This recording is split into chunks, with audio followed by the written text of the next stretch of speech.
com chupeta, e hoje dos 6 aos 9 meses vamos falar sobre o desenvolvimento nesta faixa de idades. Connosco temos a doutora Clementina Almeida. Muito bem. Bem-vinda, doutora. Está tudo bem? Tudo ótimo. Perfeito, então. Então temos vindo para aquelas pessoas que não têm acompanhado as grandes manhãs, parece-me inacreditável quase. Cada vez menos, cada vez menos. Cada vez menos. Nós temos vindo ao longo das semanas a abordar aqui diferentes faixas de 3 em 3 meses. Portanto, começamos recém-nascidos, de 0 aos 3 e dos 3 aos 6 e agora dos 6 aos 9. E temos vindo a falar sobre o desenvolvimento e como podemos promover o desenvolvimento nestas idades. Hoje, 6 aos 9, estamos a falar de grandes mudanças. Sim. Mesmo, eu acho que as crianças a partir desta idade começam a perceber mais onde estão, Verdade. quem são, aquele elo que têm com a mãe, não é? Exatamente, ou seja, começa a haver muito mais consciência, não é? Em termos físicos, há saltos em termos de desenvolvimento. Estamos a falar de bebês que já se sentam, ou que a maior parte dos bebês com esta idade já se sentam, já conseguem rolar quando estão deitadinhos, já conseguem alguns começar a dar os primeiros passos no gatinhar, portanto, a aumentar a sua autonomia e, portanto, a relacionar-se cada vez mais de forma mais interessada com o meio que está à volta deles, não é? Em termos socioemocionais, começam a aparecer em alguns bebês algumas palavrinhas, tipo mamã e papá, ocasional, ou seja, não propriamente ainda com toda a intenção, nem com todas as capacidades, mas de vez em quando sai um mamã. E as pessoas ficam histéricas. Os pais cheios de alegria, mas acima de tudo começam a ser capazes de repetir muitos sons, portanto todas as conversas começam a ter agora o outro interlocutor também a produzir e a falar, começam a brincar muito com as expressões faciais e com os espelhos, que é uma coisa interessante para eles brincarem nesta altura do campeonato. Nesta fase há uma questão importante também. Normalmente todos os bebês iniciam os sólidos, não é? A alimentação sólida por volta desta idade também. Gostam muito alguns de tocar, de 4, mexer, não é? Mexer, levar à boca, ou seja, todos os bebês em termos, a coordenação olho-mão tem vindo a desenvolver-se cada vez mais e neste momento eles já são capazes de levar as coisas à boca, já são capazes de agarrar um objeto, são capazes de brincar por 1 ou 2 minutos com um objeto, são capazes de brincar ao cucu, que é aquilo que, em termos científicos, é a brincadeira que mais faz rir os bebês. Mas adoram. De todas as línguas, adoram o cucu.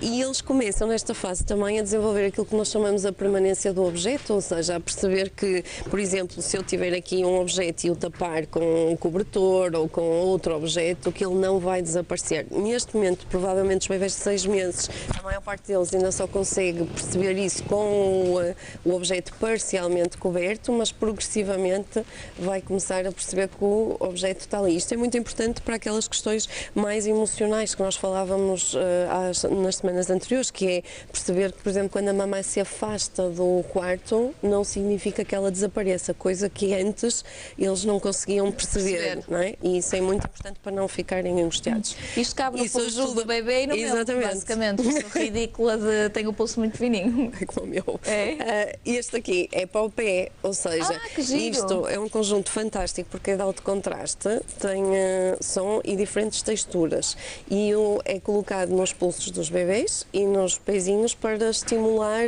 o conseguir agarrar o pezinho quando ele está de barriga para o ar a brincar, não é? Depois, estes aqui são para colocar no berço, não é? De alto contraste também. Em termos motores, alguns bebês já conseguem fazer muita força nas pernas e conseguir ficar em posição como se fossem andar durante algum tempo. E isso é importante estimular.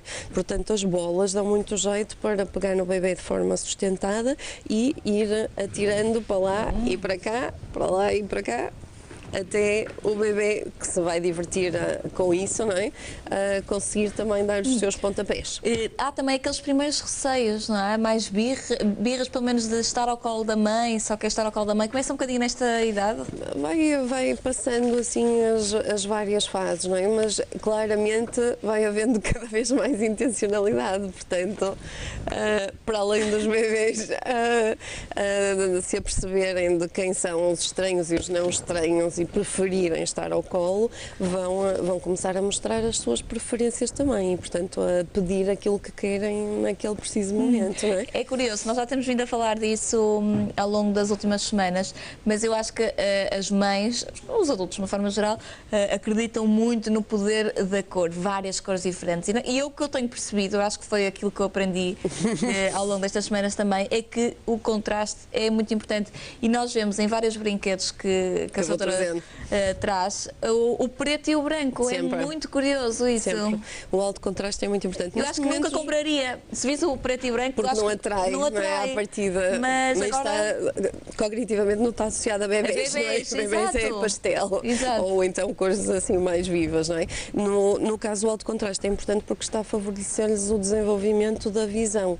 Neste momento, por exemplo, aos 6 meses eles já conseguem ver um bocadinho mais longe, mais nítido e conseguem seguir objetos que façam movimentos mais rápidos, coisas que não conseguiam fazer antes. Por exemplo, se um objeto cair ao chão, eles conseguem perceber a trajetória e conseguem espreitar para lá, não é? E, portanto, seguir a trajetória do objeto.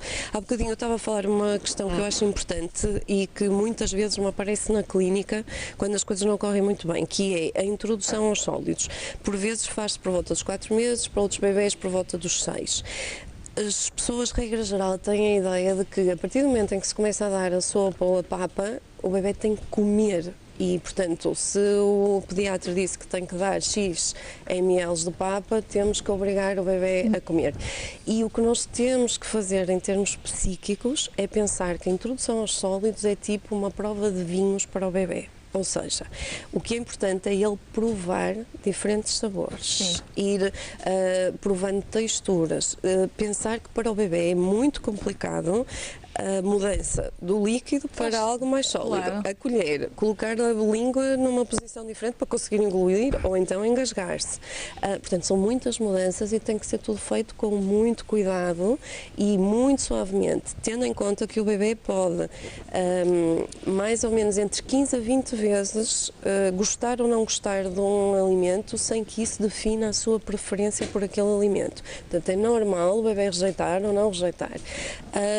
Para além disso, ou seja, a ideia de obrigar os bebés a comer só vai trazer problemas mais tarde, porque nesta altura eles não são autónomos e acabam por, quer dizer, se lhe obriga, se lhe mete a colher na boca, aquilo acaba por ir. Mas quando chegam à fase do ano em que a autonomia surge, em que eles precisam de controlar alguma coisa, surgem as batalhas ao nível da alimentação que dão problemas mais tarde, não é? Em termos de anorexias, bulimias, porque estamos a alterar a capacidade do cérebro do bebê a regular o seu apetite. Ou seja, quando eu como obrigado, eu fico em termos cerebrais sem ter a noção de quando é que eu estou, qual é a sensação de estar satisfeito. E, portanto, depois caio nos extremos, que é comer tudo e nunca estar satisfeito ou comer nada e já achar que se está satisfeito. Faz sentido isso. Ou seja, pensar nos bebés como os melhores indicadores de apetite são os bebés. E, portanto, segui-los, pensar que no primeiro ano o fundamental é o leite, de preferência materno, não havendo materno o outro, e, portanto, estes 6 meses são de provas de sabores, provas de alimentos. O ideal é começar pela pera abacate, que é considerado... É sério? Nós não usamos cá em Portugal. Na Madeira usa-se mais do que no continente, verdade? É considerado o alimento da natureza para o bebê, direto. Primeiro tem uma cor fantástica, convenhamos, é verdade, não é? Atrai o bebê. O sabor não é muito intenso. Não é intenso, é suave, e se as mamães conseguirem misturar, por exemplo, com um bocadinho do próprio leite, para irmos fazendo a passagem do sabor. Doutora Clementina, grande dica, vou dizer às minhas amigas. Há mais destas. Há muitas. Onde? Em termos de alimentação. O Educare for Babies, no blog, fazer as doses. Por exemplo, se as mamães preferirem fazer uma alimentação com cereais naturais, biológicos, em vez de fazer com aquelas coisas já produzidas, cheias daqueles conservantes que já falamos aqui, que às vezes perturbam o sono, por exemplo, não é? E perturbam a parte digestiva do bebê, podem fazê-lo, não demora assim tanto tempo, dá para para congelar, para fazer doses de bebê. A próxima vez que eu for mãe, vou seguir todas as suas dicas. Maria, porque... Tem que ser rápido, não é? A idade pesa. É verdade, mas há sempre possibilidade. Muito obrigada, doutora Valentina. Portanto, podemos deixar aqui o convite às pessoas que quiserem saber mais informações para visitarem o site e a página no Facebook? Sim, claro, o Care for Babies. E no blog também encontram receitas para não dar aquelas sopas a saber a peixe e a cheirar que os pais não comem e obrigam os bebês.